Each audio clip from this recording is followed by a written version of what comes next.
Jump the gun. All right, and now.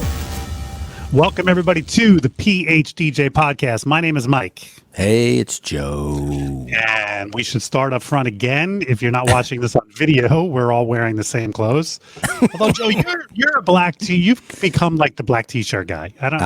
Yes. Yeah. I am kind of the black shirt guy. We are pre-recording this show for this is our fourth show of the morning. It is February 2nd now. You will not hear this till February 24th, I guess. And we're doing that because you are in Las Vegas this week. Yeah, I'll be at the Mobile Entertainment Experience is what it's called now. MEX. Oh, MEX. Yeah. Mobile Entertainment Experience. And that's conjoined with the photo booth. Photo booth. Expo. Okay. Yeah. Very cool. Yeah. Is it going on this Thursday? Are you coming home on this Thursday? Let me have a look. I think I'm going the 20th. To talk about stuff in the future. Yeah, I know. It is interesting. I think I'm there in Las Vegas the 20th through the 24th. So the show must be the 24th. Traveling on this Thursday when it drops. I'll never forget that there was some show one time and you go, Jesus Christ, that's longer than Woodstock. I always laugh at that for some reason. I forget which show that was. I don't remember either, but I just remember that quote. And every time I think about a DJ show being like multiple days, you go, Jesus Christ, it's longer than Woodstock. DJ Times is smart. They do like 3 days of seminars. Yeah. That's it. Yeah. That's it. Yeah. All right. All right. So we have a kind of a potpourri kind of show, which just means it's become our catchphrase for just a number of quick topics. Yes. And I'm going to start with one, Joe, that I'm going to ask you for your advice and your help with. I think we should change the philosophy in the DJ industry that some DJs have of hating new music and just being opposed to new music. It might be a small percentage, but I see too many DJs have that philosophy. And I think especially you, because you are a bit of an influencer now with the DJ's Vault and with Crate Hackers and the other things that you're involved in. How can we do this? How can we get the word out to these older, because I'm sure they are older guys, but probably when I say older, close to my age, and they just have this thing about, I hate all new music and I don't like playing it, and I just see it too much. I see it too much on Facebook. I think if you're going to be of that mindset, or if you genuinely do hate it, you've actually stopped, take the gig part out of it, sit down at your, laptop or get in your car and listen to the top 40 on Spotify, or the US top 50 is a good one to listen to. And if you genuinely hate it, then just keep it to yourself. Like, you don't need to post, oh, this new Travis Scott is trash. This new Kanye West is trash. And, we get it. You know what I mean? And again, our parents said the same thing. Oh, what do you listen? That Kiss record is trash, Mike. And Mike's in there just cranking it on volume 11 or whatever. Like, if you're going to be of that mindset, or if you genuinely don't like it, right? Number one, keep it to yourself. That's the last thing I would ever post on social, because you don't know who's seeing your social. Just like I don't post who I voted for, or I don't post my religious beliefs. Like, there's certain things I'm not going to post. What if a client sees that and she loves Travis Scott? You just lost a $4,000 show. And B, I guess those are my 2 points. Actually listen to it. And if you don't want to play, if you don't like it, don't like it. But my other point was, let me just finish this. Your job is to provide music to make people dance and to provide music for your client, whoever hired you, right? Whatever they like. Right. So you have to put your personal taste aside. To be familiar with it. Right. Yeah. And you have to be familiar. I know DJs online who not only say they hate new music, but basically say, I won't even listen to it. Oh my God. I don't even want to listen to WAP. Stop. Because and I'm just like, you're shirking your responsibility. Our responsibility is to stay on top of this stuff. Oh boy. And I also think it has to be a predetermined, because you can't listen to everything that's out nowadays and hate everything. It's not possible. I mean, you tell me The Weeknd. I mean, The Weeknd is a phenomenal entertainer. He's put out some amazing songs. You really hear that stuff and go, I hate it. Why? Because it came out in the last year? Yeah, that's ridiculous. Michael Jackson is dead. Mike, close your ears. Prince is dead. The Weeknd is transcendent of those two artists. Exactly. I can assure you, The Weeknd for the last decade, as he's come up, and you can watch his rise, the people he studied when he was younger, a younger man or a late teenager, were Michael Jackson and Prince. Right. And that all these last two records are synthed out 80s records. Like, yes, there's probably more vulgar content. He probably used the P word and the F word more than his predecessors. I was about to say Prince has a song called Pussy Control. Sorry. So I can't even say that. Go listen to these records. Dua Lipa. Dua Lipa is Madonna. Right. Is she Madonna of our childhood or our or Gaga? Sure. Yeah. Fine. Go listen to if you go into it, it's just like any art. If you go into a movie going, I'm going to hate this movie, then you know what? You're going to hate the movie. You're childish. This movie is going to entertain you. You're immature. You're being childish. You need to get the message out. I would imagine anyone listening to the show is probably not that close-minded. But if you've got any of that, I just hope you can stop. There are a contingency. How do I say this? There are a contingency of DJs in this sphere of mobile DJ, whether they're influential or not, that are holding the industry back, whether it's on pricing, gear, clothing, music, and it's got to stop. Stop doing this. Just get out of it, because you're holding back what people like Mike and I are trying to do. Go back 2 episodes and look at the list of what millennials care about at a wedding. We have shot to number 2 now. 10 years ago we were at number 8. I would dare say we were very low on the thing. If you're not going to be positive and further this industry and do your job and your research and play what's hot, please step aside and let somebody else that's going to elevate the industry and make us all better take your place. Thank you. Goodbye. So with that, let me Thank you. Thanks for coming to my TED Talk tonight. That sort of segues into the same thing. Okay. Mike Bacon, who is a DJ. I don't know if I've ever met him, but he's a local guy. He lives in the area. Mm-hmm.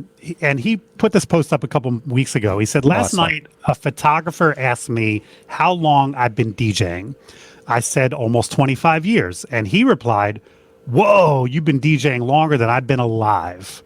With a grin on his face. I immediately realized that I probably overvalue longevity too much. From now on, I'm going to say I've been doing this since high school and let people figure it out if they want to. Having experience is a great thing, but it's not always a badge of honor. It can date you immensely. Agree or disagree? Man, this was a great post. What can I just flip it back to you? What did you comment? I see you liked the post. Did you comment on it? What did you say on it? Do I need to scroll through all these comments? I want to know what you just wrote. Well, if I tell you what I wrote, then you're going to know whether I agree or disagree. I wrote #truth. Yeah. I think it's a great point. It is a great it's something that Todd Powers and I talked about in the seminar we did in Atlantic City about staying relevant, and which we will be repeating at Midwest DJs. Oh, I saw that. Y'all are doing that together again? We are doing that together. Yes, too much experience is not great. Matter of fact, it dates you. It can tell people I'm really old. I've been doing this this is my 34th year in the industry, and I just tell people now I've been doing this for over 20 years. I mean, I guess I'm sitting here with this kind of depressed look on my face because I'm trying to think about my marketing, and even, I show that kind of PowerPoint when I do a presentation, and I'm pretty sure it literally specifies 30 something, 7 years. I think I was 13 when I started, 14. I got to agree with Mike Bacon on this, man. I don't know exactly how I'm going to phrase it. I like Mike's phrasing there, but I've been doing this since high school. Sure. Yeah. Sure. And then if somebody wants to have balls and say, well, when did you graduate high school? And that's a ballsy comment, you know what I mean? But I think most people would leave it at that. Sure. I like the decades of experience. I have decades of experience. Yeah. Sure. Or like I said, I've told a number of people recently, I've been doing this. I either say 20 years or well over 20 years. Now, so you wouldn't throw out an over 30 years? No, I don't want to tell you I've been doing this for 30 years. 34. Okay. Yeah, because it dates me. And listen, we are in a youthful industry, and I'd rather people think I'm 10 years younger than I am. Facts. Okay. I like that. I think that the reason that people do throw that term out, let's just say that me and Mike were using the term over 30 years.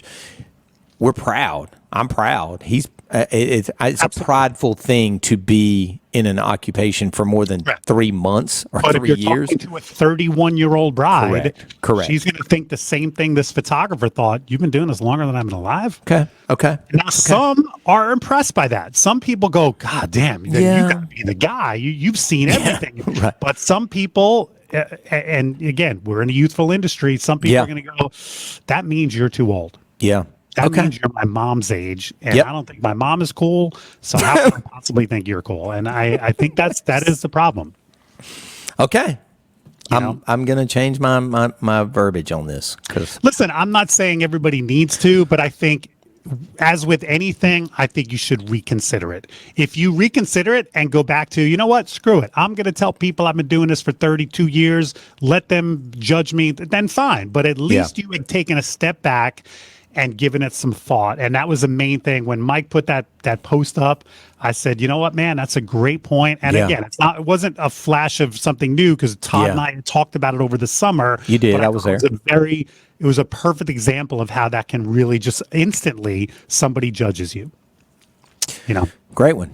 Yeah. I know everybody probably wanted us to fight on that, but no, we're all in agreement. It sounds like we're in agreement, but it sounds like you need to consider. You are still using that in your marketing while I have already stopped. So it's something to think about. Yep. So, and then I think the last of our little potpourri topics here, I kind of have two Facebook posts that I think we can talk about together. A gentleman by the name of Brian Silas, who I'm not familiar with, he wrote, "Should I give up DJing because I don't talk on the microphone outside of announcements and last call, or is it just haters being big mad because I'm repeatedly getting booked?" So, I mean, obviously he's happy with he doesn't say a lot on the microphone. But then I also, just a couple days ago, Jason Yoshino, who you know, right? Yeah, Jason, I do. Yeah. Jason, by the way, is one of the most positive guys that I follow on social. He is always putting up very empowering, very positive. I've told him this face to face, so it's not a surprise to him if he ever hears this. He wrote, "I keep getting more requests year after year to just be the master of ceremonies for the wedding, not to DJ and to provide the equipment, but to be their MC and host for their event or fundraiser." And then he goes on to give props to Mark and Rebecca Farrell and Bill Herman and Jason Jones, who he learned from. He's taken their workshops. I think both of these posts together kind of show how big the tent is in the DJ industry, and that we all just should try to find what we do best at and market and go to that. Because this first DJ, who I don't think I know, I know Brian, if I met you, I apologize, but I don't think I know you. And if you're a listener, shout us out. But he's basically saying he'd rather focus on the music and say very little. Jason is saying that he believes his MC skills are so great that he's asked, I guess people hire him along with a DJ, I'm assuming. But I think that that's great. I think that those are two examples of maybe extremes of people who have found their niche and are doing what they do well in this industry. So unlike what Brian says about haters, I don't think you need to hate either one of those. I think these are people who have just found what they're doing best. Exactly. I don't hate on either one of them. I respect them for being in the game, still doing their thing.